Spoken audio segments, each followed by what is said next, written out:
What's up, guys, and welcome to my Gossips. okay. It's a long time. يعني انا عارفه ان انا بقالي كتير ما طلعتش هنا على اليوتيوب، بس حرفيا احنا بنسيب and being a hijabi بنت محجبه في الصيف ده، وتقرري ان انت تعملي فيديوهات طويله. ده قرار مصيري، حقيقي قرار محتاج شجاعة. وانا من حظي ان انا اخترت في الصيف بالذات عشان اختار فيه فيديوهات طويلة على اليوتيوب. اما انا طول عمري كنت على التيك توك وعلى الانستجرام برضو لسه جديدة، بس يعني احنا we have to do it. المهم، انتوا عاملين ايه؟ وحشتوني. you know the drill. اوكي، وهنتكلم على كي دراما underrated لسه نازله طازه، اللي انا كلمتكم عليها اخر فيديو خالص. لو لسه ما شفتوش يا ريت تروحوا تشوفوه. خلينا نبتدي مع ثانية. يا ترى ايه المسلسل الاندر ريتد اللي شغال السنة دي؟ و دراما اكشن جريمة رعب كده، ايه اللي هيجس بجد من اول ما بدأنا كده هديله بوس. هبقى فان جيرلز جروب يا جماعة. انا عمري ما تخيلت ان انا هقول الكلمة دي، لان انا ما بتابعش اي اي فرق بنات كورية بجد، بس البنات دول هو ده اللي انا كنت محتاجاه. هما اي نعم مش بيغنوا كوريا، هما بيغنوا انجلش، بس that's what I want from HYBE عموما من اي شركة كورية. you're doing a great job. عشان انا ماليش في البنات اللي بيقعدوا يسرسعوا دول، ماليش فيهم بجد. المهم هنبتدي مسلسلنا اللي هو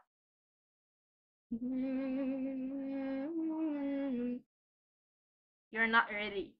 You are not ready. It's a hunter with scalpel. يعني اللي عارفه يا ريت ما يحرقش الاحداث، لان انا هحرق دلوقتي. طبعا مش كلها، انا بسيب لكم مساحه على قد ما اقدر بمسك فيها نفسي. طيب، مسلسلنا كما هو مكتوب في العنوان، واحد مربي بنته ان هي تبقى قاتل متسلسل. ونعم الابوه جماعه، المسلسل من كتر هدوءه تحس ان هو في حاجه غلط. بجد المسلسل هادي، احداثه رايقه.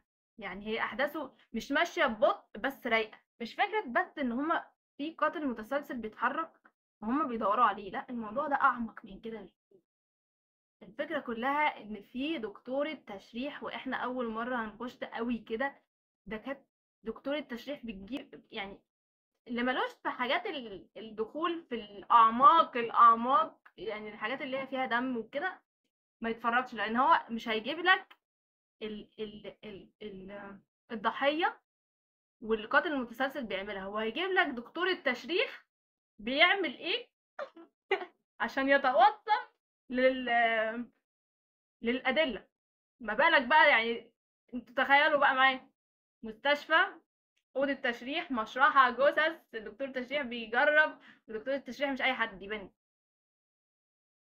بس الدقه بتاعتها، انا ماليش في الحاجات دي، بس الدقه بتاعتها وطريقتها خليك قاعد عامل كده.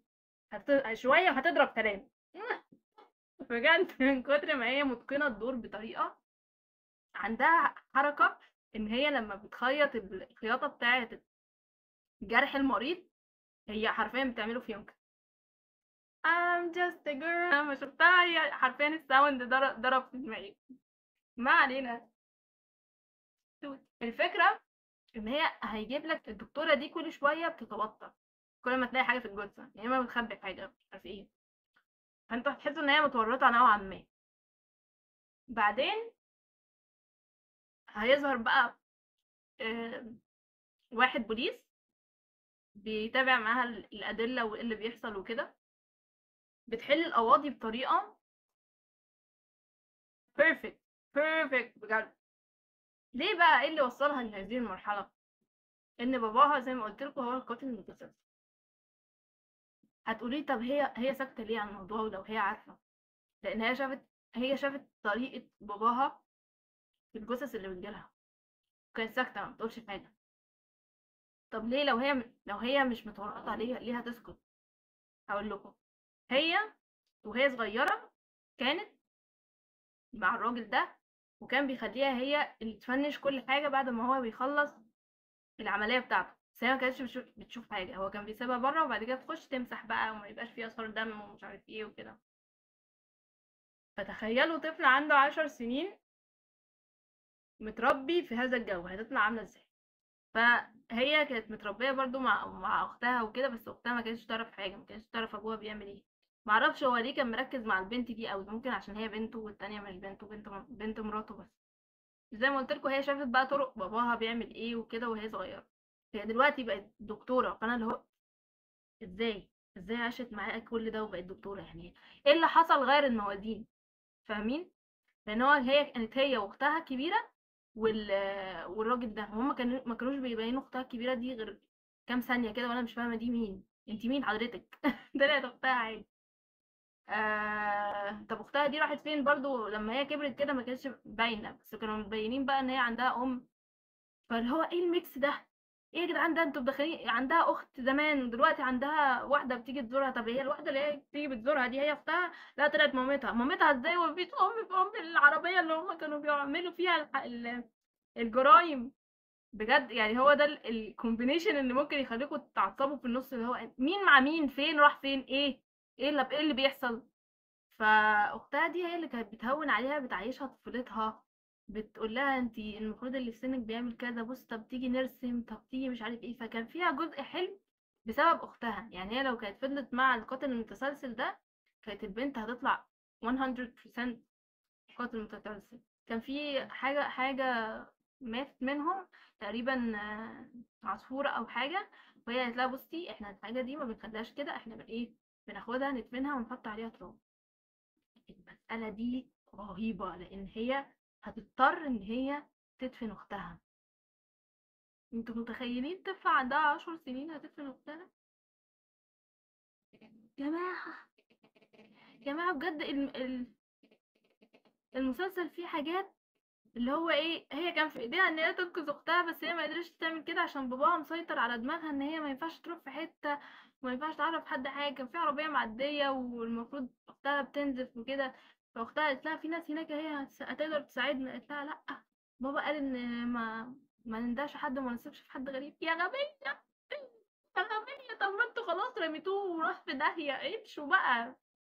بس هو بجد عنده حتة، عارفين المانيبيوليشن؟ هما جايبين الحتة دي ان هو قادر ان هو يخلق لهم ان مفيش حد غيري يقدر يحميكوا وانا بحبكوا ومش عارف ايه وكده.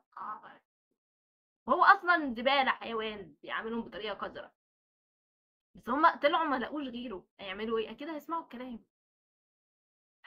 بجد غيظني بطريقة بشعة. فبعدين بقى واحدة واحدة تفهموا ان امها اللي هي في المستشفى دي الراهبة اللي خدتها بعد ما هي واختها راحوا زقين باباهم من على التل. لان اختها اكتشفت ان الراجل ده بيعمله، هو مش باباها بقى، هو جوز امها.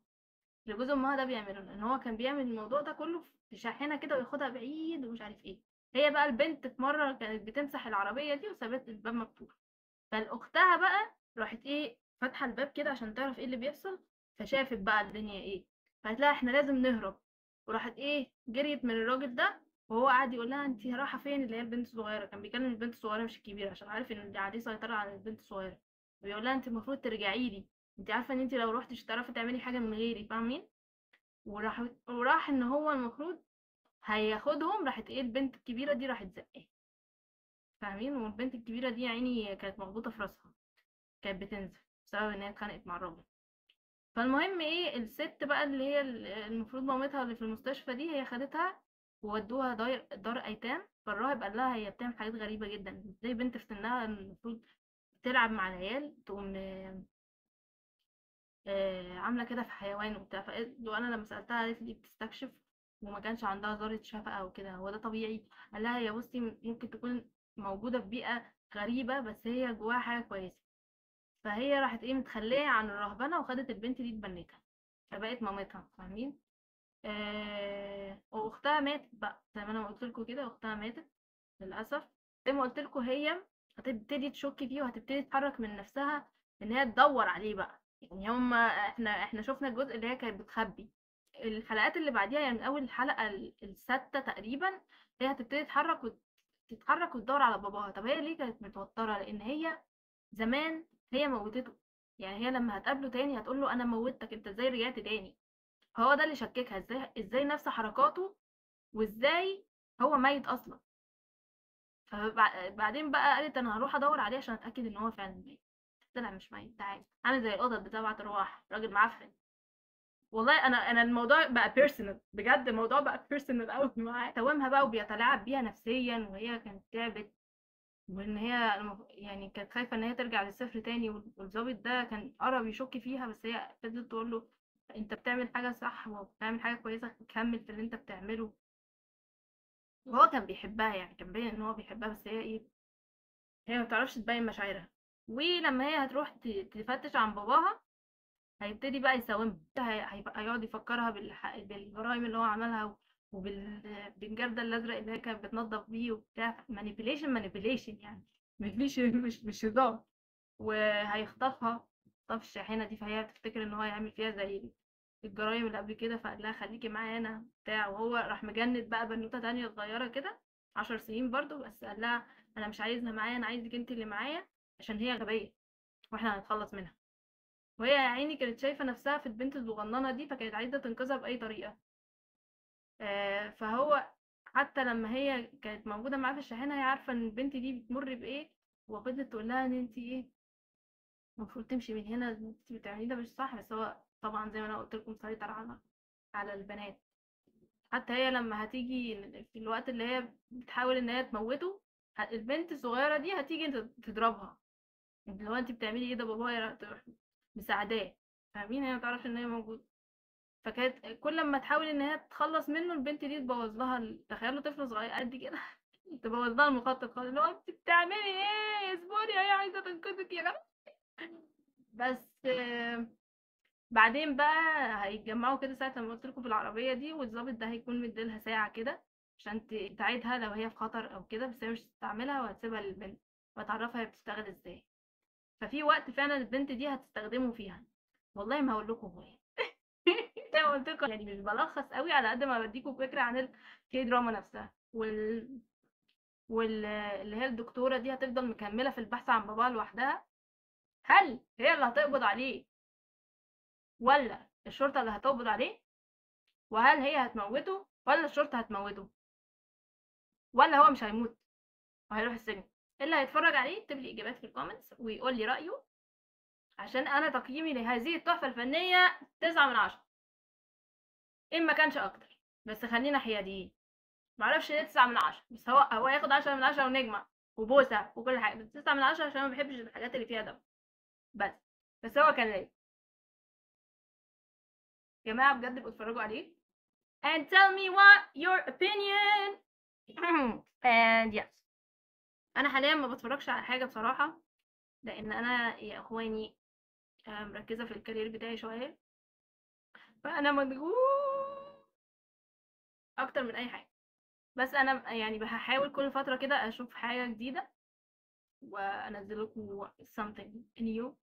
انا اتفرجت على حلقة واحدة بس من مسلسل اسمه تريجر، وحتى ما كملتهاش. يعني دخلت على النص كده وبعدين اتفرجت على ايس لاين. ها، ما عجبنيش. ما عجبنيش. احنا ايه التطورات اللي بتحصل دي يا كوريا؟ ايه التطورات اللي بتحصل دي يا كوريا؟ احنا مش قد كده، احنا ما كناش كده. والله ما كنا كده، احنا كنا ناس نضيفة، كنا سينما نضيف. كنت متحمسة قوي للمسلسل ده على فكرة، بس لا يعني مش قوي فاهمين؟ فلا.